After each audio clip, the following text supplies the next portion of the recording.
Well, hello and welcome into another edition of 8Sports Nightcap here on WRIC. Now.com, on WRIC Plus, the website, YouTube, Facebook, wherever you're watching the show. Thanks so much for tuning in. If you're not familiar with the show, kind of just talk about what's going on in the world of sports. You know, specifically in Richmond. Sometimes we go outside of Richmond.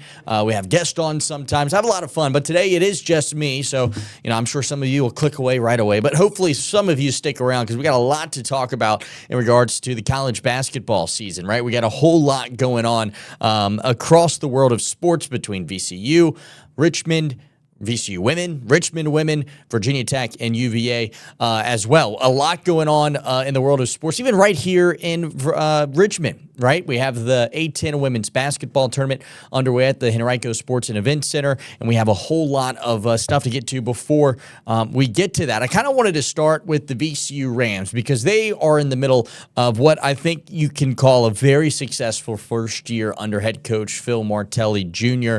They're kind of played their way back onto the bubble when these things first started coming out and we started talking about the bubble and whatnot. The start of A10 play didn't go great for Richmond, right? They had those back-to-back losses to St. Louis and then George Mason, and then recently they went on the road to St. Louis and lost a game, but then kind of avenged themselves with that big win over George Mason just last week. In fact, I think I have the highlights from that game that can kind of play in the background. It was senior night at the Siegel Center.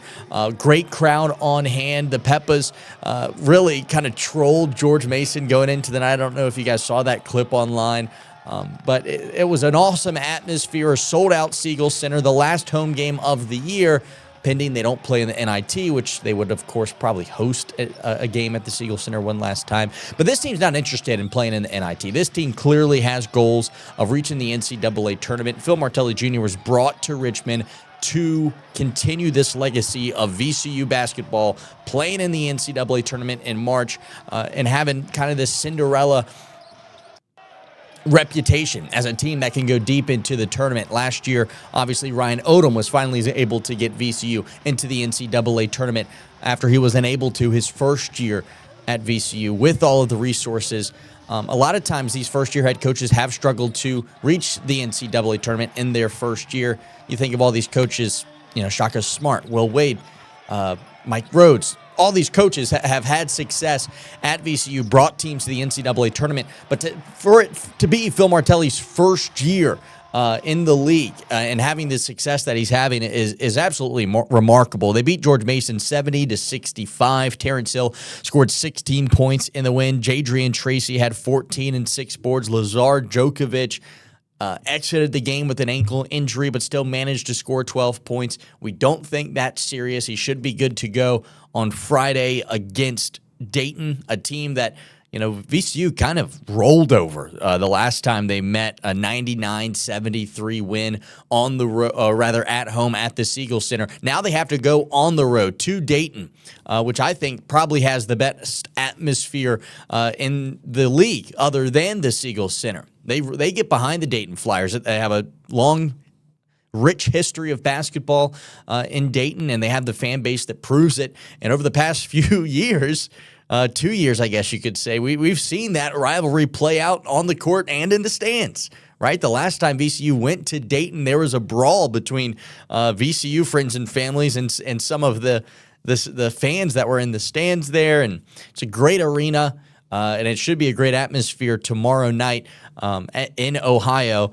And the game's an important one for VCU. They have their second seed locked up. So in terms of that conversation, there's not seeding on the line in the A10 tournament in Pittsburgh next week, but there is maybe an NCAA tournament conversation to be had if they don't win that game.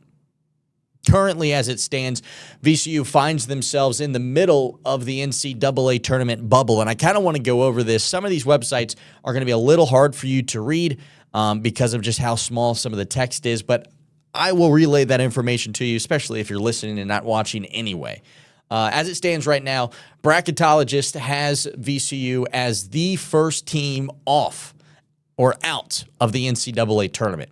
23-7 on the year, behind teams like Cincinnati that has 13 losses, behind teams like Auburn, who is 16-14 Auburn has 14 losses. They're basically 500. And for whatever reason, I don't understand it. I really don't. Maybe just because they play in the SEC, probably because they have 4 quad 1 wins, but they have 2 quad 2 losses. They have a quad 3 loss.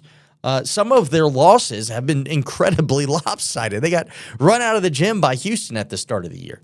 And yet here they are sitting 40th. That would even be, I think that would be an 11 seed with the bye, is the situation that they're currently in. You see some of these other teams that are kind of right here on the bubble. Now, these, if you're a VCU fan, these teams that I'm mentioning, these are the teams that you need to be rooting against this weekend and then in the conference tournament. TCU, 20-10. Texas A&M, 20-10 in Bucky Ball's first year down in College Station. Cincinnati, 17-13. San Diego State, 18-10. A couple of these teams from, well, I say a couple, but the Mountain West Conference is what I was kind of to get at. At the start of the year, we kind of talked about the similarities between the A-10 and the Mountain West and how many teams get in. It seems like Mountain West Conference normally gets the nod for those extra at-large bids. But when you sit here and look at this bubble, or I'll tell you about it, it's San Diego State right there. The one team in, VCU, which would be the A-10's second team into the tournament, one below them. Head-to-head. Right below them, another Mountain West team in New Mexico at 47. They're 21-8 this year. They have 2 quad 1 wins, but have 2 quad 3 losses. They have 6 quad 2 wins. VCU only has 3 quad 2 wins. So when you put up their different resumes against one another, that's an interesting one to look at between VCU and New Mexico. But when you're looking at these tournament teams and whether or not teams get in and get out, typically it's hard for teams to play their way on into the tournament, right? Because what happens is some of these teams that aren't even in this picture of this website I'm showing you will manage to win their tournament and steal a spot essentially.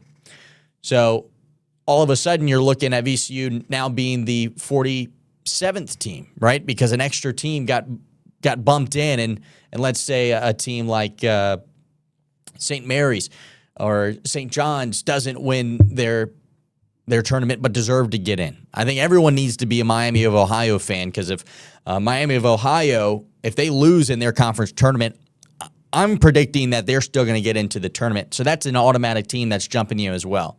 So if you're a VCU fan or a Virginia Tech fan for that matter, and you're hoping to somehow try to play your way into this tournament, these teams right here on your screen are the ones you got to be pulling against. Texas, Auburn, Santa Clara, TCU, Texas A&M, Cincinnati, San Diego State. You're begging for a first-round exit out of their NCAA tournaments. Another fun website I kind of wanted to show you to give an idea of where VCU stands in terms of this NCAA bubble picture is this one. Now, I know that if you're watching, you can't see this at all. I don't even think I can make it bigger for you to see. Let's try.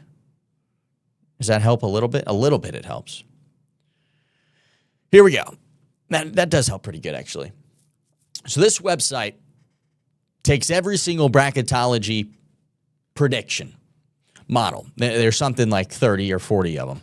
Now, when you're on X or Twitter or Facebook and you see Joe Lunardi's predictions, it's pretty easy to kind of look at that as the Holy Grail, the Word, right? That's the 10 Commandments. Joe Lunardi's is the only one that matters. That's not true. There's 40 of these models.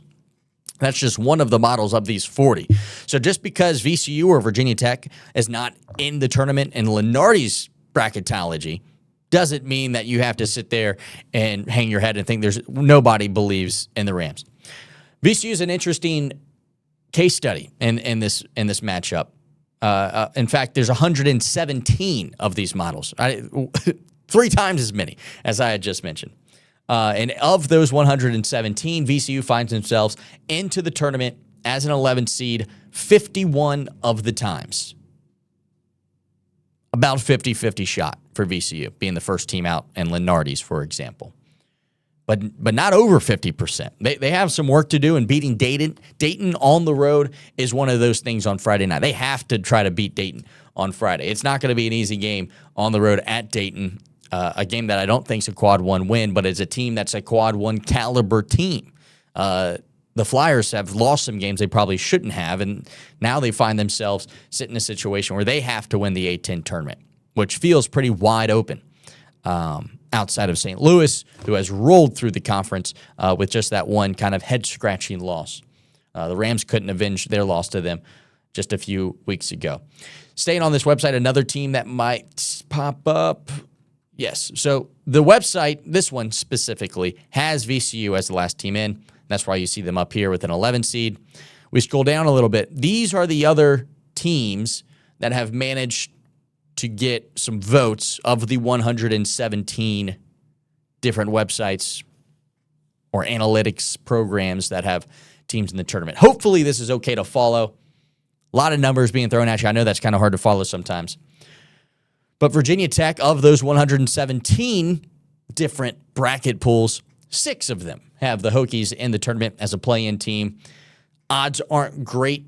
All of them would be 11th seed that has them in. They're kind of sitting there with the Indianas, the Auburns, San Diego State. Auburn has 25, somehow has 25 votes in. Again, they're a 500 team. I don't understand it. Cincinnati, California, USC. So if you're VCU or Virginia Tech, these are the teams you're rooting against this weekend and next week during conference championship week. As well, all these teams on this 11th seed line, TCU. Again, you're actually rooting for Miami of Ohio. Ohio State, Santa Clara, New Mexico. Those are the teams that you're becking doesn't make it into the tournament. But to talk about this VCU team a little bit more, they've kind of been playing some of their best, I don't want to say best ball. I mean, it's probably their best ball. Everyone gets better as the season gets going, right? But the performance they put together last Friday, or rather Tuesday, I'm sorry, it's been a crazy week, was an impressive one, right? They had lost to George Mason on the road in their second straight A-10 loss of the year. I think back in January, maybe it was early February. And they looked like they got outplayed. They out-rebounded in that game. They didn't play well defensively. In the words of Phil Martelli Jr., they didn't play as tough as the Patriots. But after they came away with a 70-65 win on Tuesday in a game that they trailed in for a lot of the game, they found a way to come away with the victory. This is what head coach Phil Martelli Jr. had to say following that win over George Mason on Tuesday inside a sold-out Siegel Center.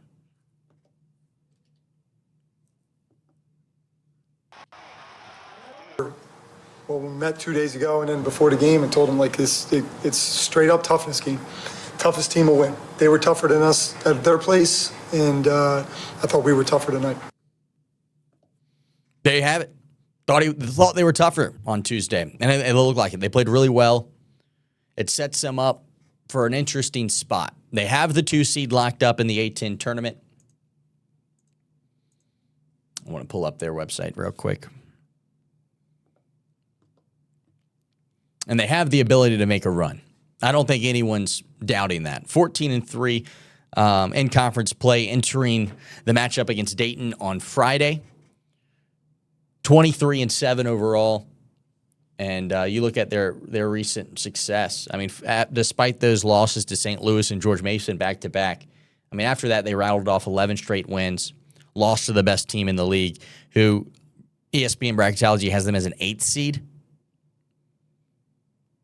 They're ranked 18th in the country. They're better than an 8th seed.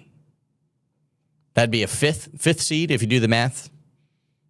Oh, that's not true. They'd be a 6th seed if you did the math. I think they're a 6-seed team. ESPN Bracketology has them as an 8. And they played well against them. They led for the majority of the game. It fell apart, quite frankly. There's no better, easier way to say it. They led by, I think, as many as 16 points, 18 points, or something ridiculous in that game against St. Louis. Went absolutely cold, couldn't come away with the win. But they have a chance to build some momentum and try to get themselves into the NCAA tournament. Look at these ticket prices, $62 inside a pretty big UD arena. That's going to be a hot ticket to get into. It's going to be a fun game to watch on Friday. 7 o'clock tip-off between the Rams and Dayton to lead into the A-10 tournament in Pittsburgh. 8Sports, we plan on being there for VCU's Friday night matchup. We'll see who it is. That's the quarterfinals. So the way it's going to work is they play on Friday, they win. They play on Saturday. The game on Friday, I think, is at 5. Then they'll play on Saturday and then Sunday. It will be, of course, the A-10 championship. The Rams went on the run last year. Were able to cut down the nets and got into the NCAA tournament. I think it came out that they weren't going to get an at-large bid last year if they had not won the A-10 tournament. They did. They got into the tournament and, of course, lost to BYU. This year, their tournament odds look a little better than they did last year, but it's not for sure. They could use some help from around the league. But I wouldn't be surprised if Sunday comes along and let's say they do win the A-10 tournament, and all of a sudden it says that VCU wasn't going to get in unless they won the tournament, and then they win the tournament. An incredibly important A-10 tournament coming up next week in Pittsburgh, and 8Sports will have you covered with full coverage from Pittsburgh. As for the Richmond Spiders, they'll be facing off earlier in the week. I believe their first game is on Wednesday. It's no secret that the Spiders struggled this year, almost to a bit of my surprise, I'll say. Last year, of course, they had to deal with a lot of injuries from Delaney Hunt, and they brought back a lot of talent. Mike Wall stuck around. Rumaglu played a big role in last year's team. He stuck around. Michael Tyne stuck around. Jonathan Beagle. He's a guy that did get hurt down the stretch. But the Rams finished 5-12, 15-15. Would love to see them try to knock off Duquesne on Saturday. Would love for Chris Mooney to get another winning season under his belt, or at least a 50-50 season if they do lose in the first round of the A-10 tournament. I don't think this is the team that has the ability to go on a run in the A-10 because it's been rough sledding. They started A-10 play pretty good, 3-2, and then they just had a gauntlet. They really did have a hard conference schedule. St. Louis, Rhode Island, George Washington, VCU, Rhode Island. Obviously had to play VCU twice. Had to play Dayton. So a tough matchup. They played really well against Dayton on Tuesday. Just couldn't come away with the win. Started that game slow. If they don't start so slow, they might have a shot at it. But let's turn our attention now to a little ACC basketball talk because we got a big game coming up on Saturday between Virginia Tech and Virginia. The Commonwealth Cup Clash. Cups football. This is the Commonwealth Clash. Last time, Virginia Tech was able to take down the Wahoos at home over their Christmas break. 95-85. Game of the year candidate. Triple overtime game. I had in-laws in town at the time. They had no idea what was going on. I was hooting and hollering about how good of a game it was because it really was. Hokies come away with the win. One of their 2 quad 1 wins on the season. And this time around, it's during UVA's spring break. So they are in a similar situation as there was no school student support at the Virginia Tech game over January. And now here we are in March, and it's spring break for the UVA students. And so they probably won't have much student support either. But with the season that Ryan Odom and the Cavaliers are having, I would expect that the town of Charlottesville has kind of started to really buy in to the Wahoos this season because, man, they're wagging. It's interesting. All these years under Tony Bennett, we've seen the Cavaliers play a certain type of way with a certain type of cadence, and it was sometimes boring to watch. They would just suffocate teams with their defense and then run a really slow offense. They made teams uncomfortable. They made every possession feel like the biggest deal in the entire world, and they won a national championship with that model. Now they have Ryan Odom, who grew up in Charlottesville, who coached at Virginia Tech as an assistant for years, who then went down the road to VCU and took a team to an NCAA tournament, playing a completely different brand of basketball than, I don't know where he picked that up, because Seth Greenberg wasn't running that offense in Blacksburg. I'd be interested to know kind of where he got his philosophy. It's almost, it is an intense defensive transition offense, not necessarily a full court press. They don't press as much as Shaka Smart does, but they do press more than VCU does now. But they're ranked 13th in the country for a reason. Had a really tough game this past weekend against Duke, which I think the entire country was really excited to watch. I thought that was going to be the premier game of the day last Saturday. But they lost 77-15, bounced back with a win against Wake Forest, and it sets up the second matchup of the year against the Hokies. Hokies haven't won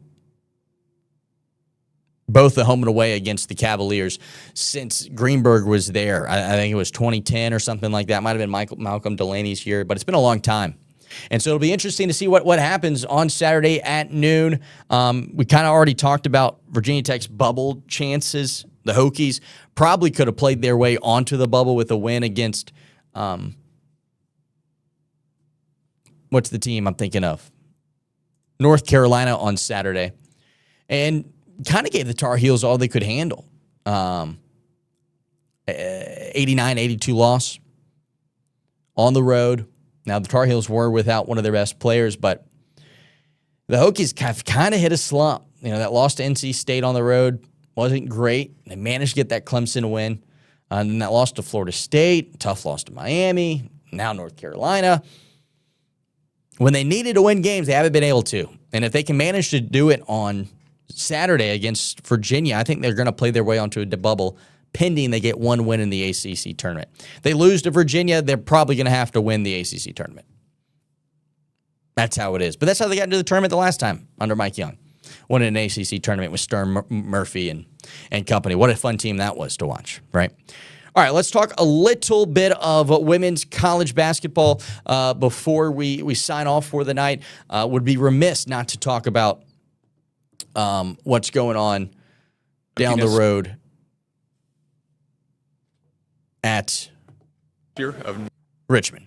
Took me a while to get that sentence out. They're the 3 seed in this year's A-10 tournament. They're looking like a team that is playing their best basketball of the season. Rhode Island was by far the best team in the A-10 all year long. They came into Richmond the other night and were blown out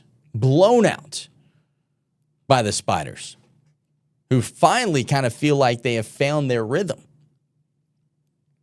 Spiders currently projected as a at-large team, even if they don't. To not have that banner, to not have those. We'll get to that in a second. They're looking like a team that can play with anybody. You see, if you see this metric right here, they're now projected as an 11th seed, as an at-large team, even if they don't win the tournament. But they're in a play-in game, which means they got to at least probably need to win 2 to feel comfortable. If they lose Friday, tomorrow, against a team that they don't even know who they're playing yet, it's 6 o'clock Thursday. The team that they're facing off against is playing right now as we speak over at the Henrico Sports and Events Center. And they have the late game, 7:30, quarterfinal matchup at the Henrico Sports and Events Center. I'm expecting that place to be pretty crowded. I think that the folks putting that on are excited about the fact that, their homegrown talent's going to be playing in the primetime slot. It should bring in more fans, even earlier to maybe even watch the game before theirs on Saturday or Friday. And then the semifinal game would be Saturday, and the championships are cutting down the nets on Sunday. Richmond, we'll see if they can do it. A lot of players on this team were not there in 2024 when they cut down the nets. Last year's team obviously were upset by St. Joseph's, would go on to the NCAA tournament and win their first ever NCAA tournament team. So last year, even though they didn't win that A-10 crown, I think they still kind of chalk it up as a success, right? I mean, they're one of the better teams in the league. I think they were an 8th seed or a 9th seed, and they were able to go to Los Angeles and win an NCAA tournament team. Even if they didn't win the A-10 crown, I think just about everyone in that locker room was like, we had a really good year. This year, they're the 3 seed. They've struggled in conference play. They lost some games that I think a lot of people are surprised that they lost, and including myself. And when you look back to that 2024 roster, it's very different from the roster that is playing in the A-10 tournament in Henrico this weekend. And this is what head coach Aaron Roussel had to say about that and why this team is hungry to cut down the nets. They're disappointed they didn't cut them down last year. They want to, again, this year. Let's check it out. From last year of not getting that quote championship, to not have that banner, to not have those memories of March 9th last year, whatever it is, March 8th this year. That's a special memory for that crew from 2024. And you had to watch somebody else do that last year. So I think that burns a little bit. We didn't have that feeling last year. A majority of these guys did not have that feeling, and we're not on the team 2024. We want to give that to them as well. Hungry for a win. I like that message. Let's talk a little VCU basketball. Their first round matchup was yesterday. They played in their first ever game, yesterday being Wednesday. Not sure when this is airing.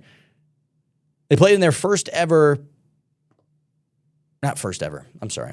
The first game of the A-10 tournament. I was there on the sidelines to check it out. That's the trophy they're playing for. The Peppas were playing loud and proud. And Kurt Crawford, the now interim head coach, was watching his Spiders take on Duquesne. The end of this year for VCU has been incredibly difficult. They lost their head coach at the start of February 2nd.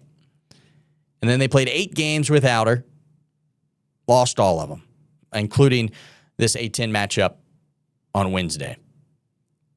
They finished the year on an 11-game losing streak, and you just feel for the girls, right?